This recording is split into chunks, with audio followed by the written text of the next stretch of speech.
So hello दोस्तों, my name is Zaman और हमारे स्टडी गाइड में एक बार फिर से आप सभी का मोस्ट इंपॉर्टेंट टॉपिक के साथ स्वागत है। दोस्तों आज का टॉपिक है हमारा गाउस का नियम, जो कि क्लास 12 फिजिक्स में बोर्ड एग्जाम में काफ़ी बार पूछा गया है। ये भी अभी प्रीवियस ईयर क्वेश्चन में बहुत ही ट्रेंडिंग में चल रहा है। तो चलिए इसको हम जान लेते हैं ईजी तरीके से। बिल्कुल, यदि आप चैनल पर नए हैं तो चैनल को सब्सक्राइब कर दीजिएगा। तो यहाँ पर चलिए गाउस का नियम किसी बंद पृष्ठ, यानी यहाँ पर देख लीजिए ये हमारा बंद पृष्ठ हो गया है। किसी बंद पृष्ठ से गुजरने वाला वैद्युत फ्लक्स, अब जान लेते हैं वैद्युत फ्लक्स किसे कहते हैं। ऐसा काल्पनिक क्षेत्र जिसमें से होकर गुजरने वाली वैद्युत बल रेखाओं की संख्या को वैद्युत फ्लक्स कहते हैं। यानी कि जितनी भी रेखाओं की संख्या हो रही हैं उनके मानों को दर्शाने वाला वैद्युत फ्लक्स होता है। तो आई होप वैद्युत फ्लक्स आपको तैयार हो गया होगा। तो चलिए परिभाषा को जानते हैं। किसी बंद पृष्ठ से होकर गुजरने वाली वैद्युत फ्लक्स, यानी कि ये हमारा बंद पृष्ठ है, इससे होकर के वैद्युत फ्लक्स गुजर रही हैं, उसमें संचित आवेश, जो हमारा संचित आवेश है, आवेश क्यों है हमारा, तथा निर्वात की वैद्युतशीलता को हम एप्सिलॉन नॉट से देखते हैं, वैद्युतशीलता के अनुपात के बराबर होती है। इसे ही गाउस का नियम कहते हैं।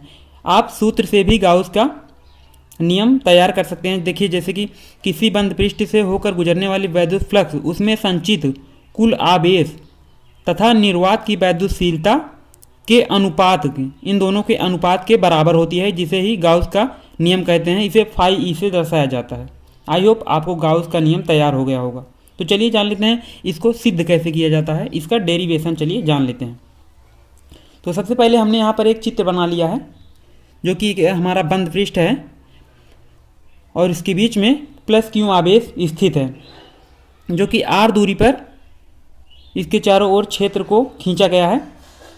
और यहाँ पर आप सभी को तल के लंबवत जो क्षेत्र सदिश डी ए होता है, वो तल के हमेशा लंबवत ही खींचा जाता है। आप चाहे जहाँ पर भी इसका तल बना सकते हैं, चाहे यहाँ पर बना लीजिए, चाहे यहाँ पर बना लीजिए, आप चाहे जहाँ पर भी बना सकते हैं। तो इसका क्षेत्रफल सदिश डी ए हो जाता है तल के लंबवत।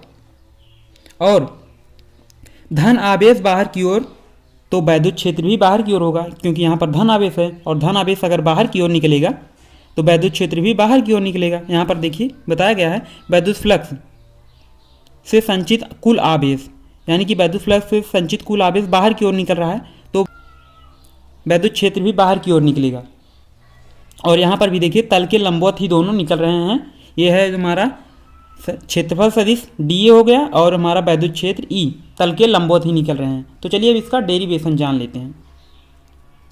यहाँ पर डेरिवेशन आ जाता है डी ए क्षेत्र से गुजरने वाला वैद्युत फ्लक्स।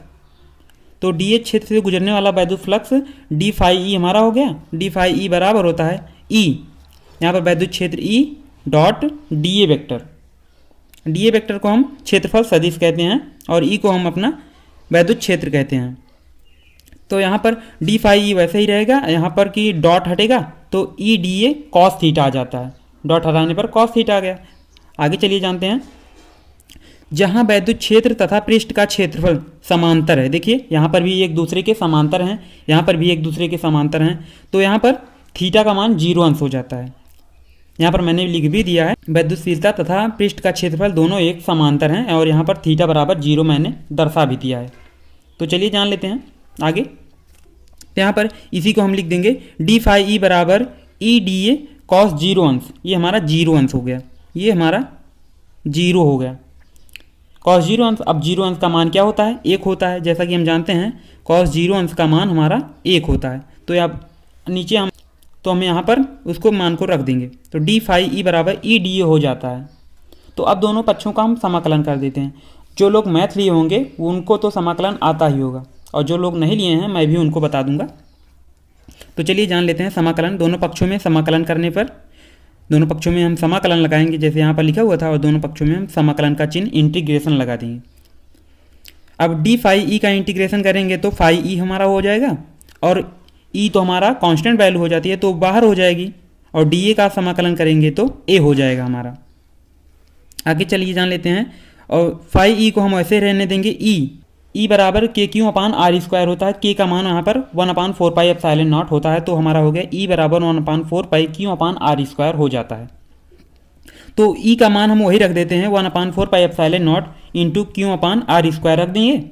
और ए का मान क्योंकि गोले का वक्र पृष्ठीय क्षेत्रफल क्या होता है 4 पाई आर स्क्वायर होता है, तो यहाँ पर ए का भी क्षेत्रफल रख देंगे क्योंकि हमारा यहाँ पर गोला है, इसलिए हम यहाँ पर गोले का वक्र पृष्ठ का क्षेत्रफल लिख रहे हैं।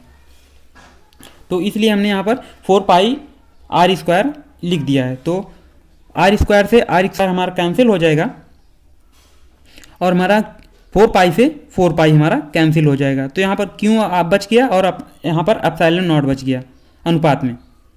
यहाँ पर मैंने लिख भी दिया है ए बराबर 4 पाई एप्सिलॉन नॉट। तो यहाँ पर आपका फाइनल वैल्यू आ जाता है, सब कुछ कटने के बाद आ जाएगा 5 ई बराबर क्यू अपान एप्सिलॉन नॉट। इसे ही हम गाउस का नियम कहते हैं, इसे ही हम गाउस का नियम कहते हैं। आई होप आपको समझ में आया होगा। अगर कहीं पर भी डाउट हुआ हो तो वीडियो को पुनः एक बार से देख लें। तो मिलते हैं किसी नेक्स्ट वीडियो में। चैनल को सब्सक्राइब कर लीजिए। चैनल पर ऐसे ही इंपॉर्टेंट डेरिवेशन और केमिस्ट्री के भी इंपॉर्टेंट क्वेश्चन लेकर आने वाला हूं और आपके बोर्ड एग्जाम में ज़्यादा टाइम नहीं बचा हुआ है। मिलते हैं किसी नेक्स्ट वीडियो में, तब तक के लिए बाय बाय।